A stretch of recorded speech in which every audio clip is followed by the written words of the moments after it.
నా పేరు నల్గొండ శ్రీనివాసరావు. నేను గిరిజన సంఘం రాష్ట్ర తెలంగాణ ప్రజా సర్కల సంఘం జనరల్ సెక్రటరీ పనిచేస్తున్నాను. దీంట్లో హైదరాబాద్ నాయకులుగా పనిచేస్తున్నాను. మిత్రులారా, ఈరోజు చూస్తుంటే పెన్షన్దారుల బకాయిలు చెల్లించాలా అని అందరూ ఇక్కడ ధర్నా కేంద్ర పార్క్ దగ్గరికి వచ్చారు. వాళ్ళందరినీ చూస్తుంటే అందరు 61 సంవత్సరాలు దాటిన వ్యక్తులే.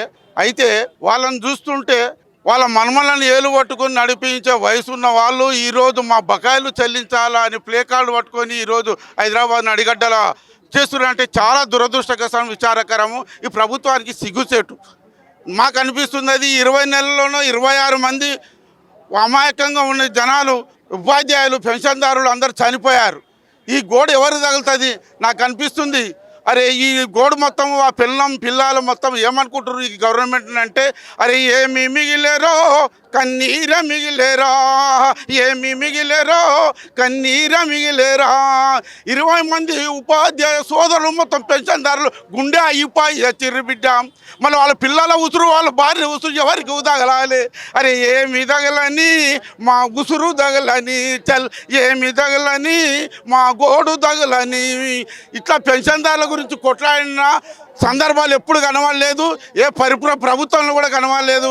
ఒక తెలియని వాళ్ళు బాగుంటే ఎట్లా పోరాటం జరిగిందో, తెలంగాణకు వస్తే ఎట్లా పోరాటం జరిగిందో, ఈరోజు కూడా పెన్షన్దారులు మొత్తం ఆ విధంగా పోరాటం చేస్తున్నారు.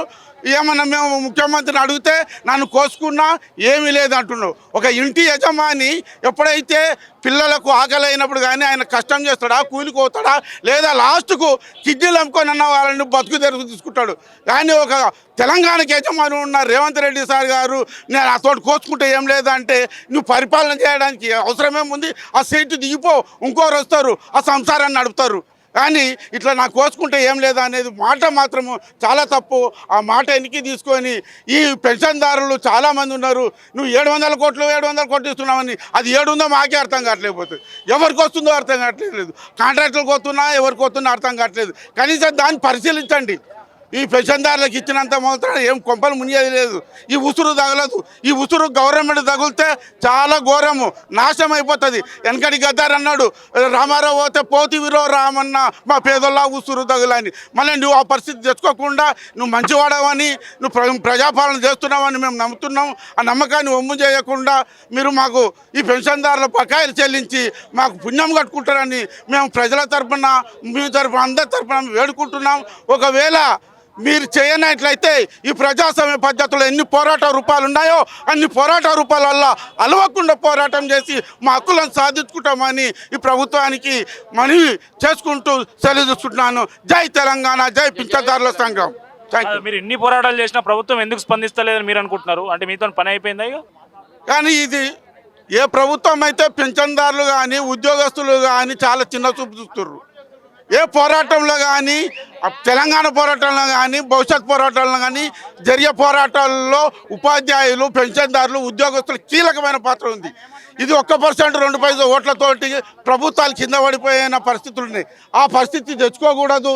ఎందుకంటే ఇది ఒక మిలిటెంట్ పోరాటాల్లాగా చేస్తున్నారు. కాబట్టి ప్రభుత్వానికి మా చిన్న చూపు చూడకుండా రేపు భవిష్యత్తులో ఈ పోరాటాలు ఇంకా విజృంభించకుండా, ఇంకా ప్రజా సంఘాలను కలపకుండా, ఇప్పటివరకే చాలా పెద్ద ఎత్తున చేస్తున్నాము, ఇంకా బలోపేతం చేయకుండా మీ ప్రభుత్వాన్ని రోడ్డు పైన పడేసుకోకుండా చేయాలని ఈ రేవంత్ రెడ్డి సర్కార్కు మేము విజ్ఞప్తి చేసుకుంటున్నాం. మేము మా ఐక్యత ఈరోజు చూసి పెన్షన్దారులు అంటే ఇళ్ళలో ముసలోళ్ళు అంటే ఇంట్లో ఉన్నారు అనుకున్నారు. కానీ అది కాలే. ఈరోజు విజృంభించారు. ఒక మిలిటెంట్ పోరాటం ఎట్లా చేస్తున్నారో తెలంగాణలో మాత్రము మొట్టమొదటిసారి నేను చూస్తున్నాం. ఒక పెన్షన్దారులు ఇంత పెద్ద ఎత్తున పోరాటం చేయడము, ఇంత పెద్ద ఎత్తున నిరసన చేయడము నేను నా చిన్న పర్సన్ చూస్తున్నా, ఇప్పటివరకు జరగలేదు. ఇది జరిగిందంటే ప్రభుత్వానికి ఎంత దెబ్బ అవుతుందో చూడండి. అందుకే రేవంత్ రెడ్డి రిక్వెస్ట్ చేసుకుంటున్నాం, మీ ప్రజాపాలన మంచి పాలన తీస్తుర్రు, కానీ మా ఒక్కరికే ఎందుకు అన్యాయం చేస్తుర్రు? మాకు అన్యాయం చేయండి. ఎందుకంటే మా పిల్లలు ఏం చేస్తారు, పెళ్ళిళ్ళు కావాలని ఉన్నాం, గుండె ఆపరేషన్లు ఉన్నాయి, ఇల్లు కట్టుకుందాం అనుకుంటున్నాం, ఇల్లు లేదు, గుండె ఆపరేషన్ లేదు, డబ్బులు వస్తే గుండె ఆపరేషన్ చేసుకుంటున్నాను, కానీ గుండె ఆగి చచ్చిపోతున్నాం. ఇంకా చచ్చిన తర్వాత మా డబ్బులు మాకెందుకు?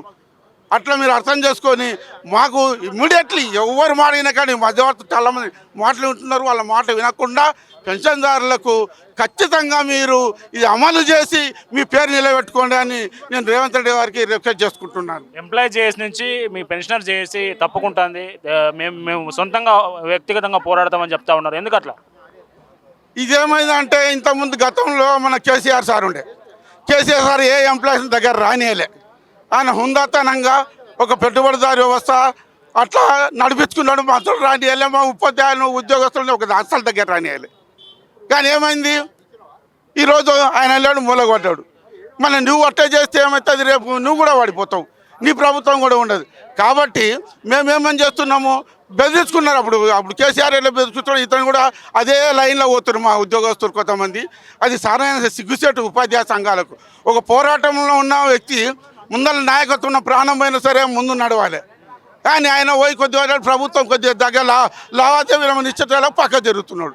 అది జరగకూడదు. అందుకే మేము పెన్షన్ ఉద్యోగస్తుల్లో కంటిన్యూ ఉన్న ఎంప్లాయీస్ ఉద్యోగస్తులకు మేము కొద్దిగా దూరంగా ఉండి మా పోరాటాలు నీతి నిజాయితీగా ధైర్యంగా సాహసంగా ప్రజల బలాన్ని ప్రజల ఐక్యతను తీసుకొని మేము అవసరమైతే జిల్లాలో గో టు విలేజ్కి పోయి మా ఉపాధ్యాయులు కానీ ఉద్యోగస్తులు కానీ పెన్షన్దారులందరూ మేము అందరినీ చైతన్యం చేస్తున్నాం. ఒక్కొక్క ఊరిలో 400, 500, 600 మంది పెన్షన్దారులు ఉన్నారు. అందరు బాధపడుతున్నారు. వాళ్ళందరూ ఒక్క మాట, ఈరోజు ఆ కడుపు కాలింది కాబట్టి ఇంతమంది ఇంటికి వచ్చినాం. కడుపులో మాట లేకపోతే మేము రాకపోతుంటే ఉన్న ఉద్యోగస్తులు వాళ్ళు కడుపు కాల్చలేదు, మా ఎమ్మడి రావట్లేరు. వాళ్ళు ఏం లేదు, ప్రభుత్వం పరంగా పోతున్నారు. ప్రభుత్వ పరంగా ఒక ఎమ్మెల్యే కానీ మంత్రి కానీ రావాయని పక్కన కూర్చోబెట్టాలకు వాళ్ళు కొంతమంది కంటిన్యూ ఎంప్లాయీస్ మాత్రం అట్లా చేస్తున్నారు. కాబట్టి మేము మాత్రము మా పెన్షన్దారుల సంఘం మేమే స్వయంగా బలాన్ని సమకూర్చుకొని మద్దతు చూసుకొని పోరాటం చేసి మా హక్కులను సాధించుకుంటామని ముఖ్యంగా మేము ముఖ్యమంత్రి గారికి తెలియజేసుకుంటున్నాం. Thank you very much.